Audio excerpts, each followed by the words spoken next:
We have also touched on this. I do have a section on the initial assignment. Owen, I'm gonna ask you in just a minute or so. Could you describe to us what the procedure for an initial assignment is? And I'm going to let you go through the, while I'm giving you a timeline, but go through the initial assignment, and then if you can, the procedure is it goes through the districts and then on to central council. So just giving us a thumbnail sketch of how that works. I'll do this as quickly as possible. We try to get the best information available on a boat, brochure or whatever. You bring your information on the new boat you've bought to your club handicapper, and they review everything with you. We measure all of your sales, and we go grab the handicapper's worksheet and start filling out all the sections on the initial assignment. So we have standard keel types. We'll measure off all of your critical sail dimensions.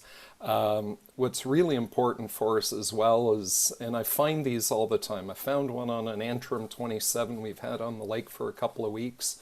You see a picture of the spinnaker on the front, and you look at our manual and it says the eye dimension and the spinnaker hoist are the same. Nah, tiny jib on it, spinnaker at the top of the mast. Little things like that we like to look for.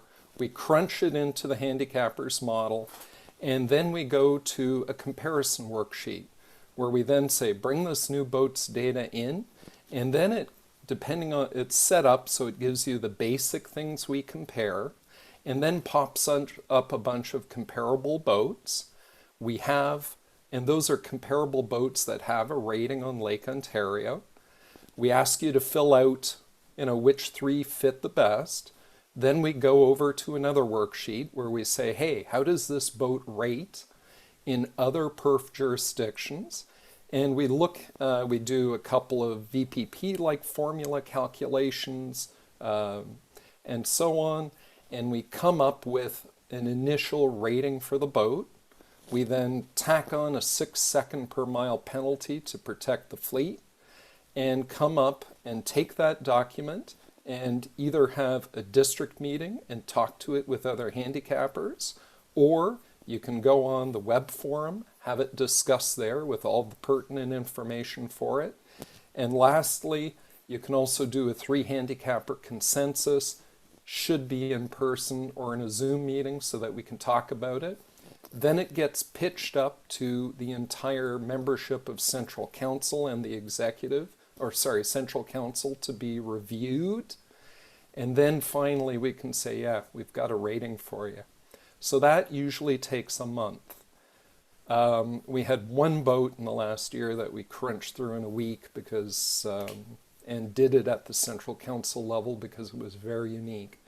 But if you have questions or there's a problem, I am happy to look at it, and so is Adam Farkas, and so is Brian Thompson. That's our job. So in a nutshell, that's what we do to get a new boat rated. Hey, very good. Now there are two other tools that we have, which we are going to skip over. The first one is the race analysis, and I think very important for us to realize, as I said in the past, we are looking at each individual boat every year. And as the races are submitted by our members, we get information to analyze. And with this analysis, we have various information, alerts, and so on.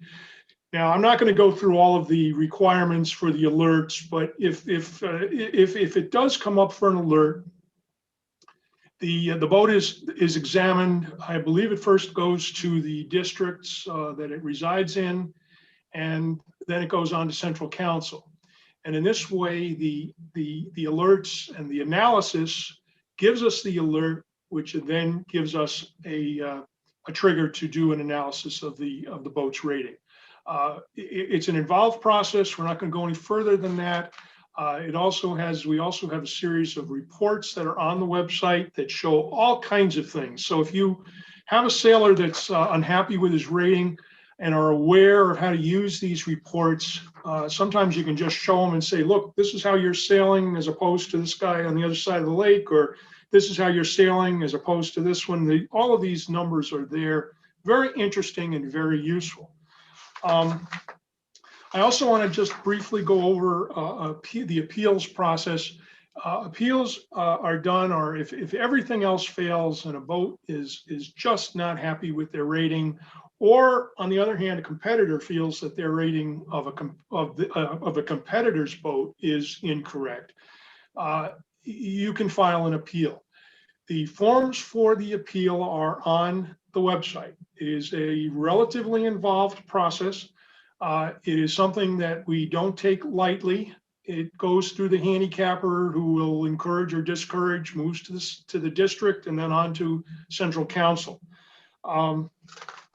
Again, it's something that is able to be used. It does happen, not all that often, but it does happen. And if you are interested, or if you want us to pursue anything concerning appeals and or the race results analysis, maybe we can do that in the question and answers. So that is the end of our first section.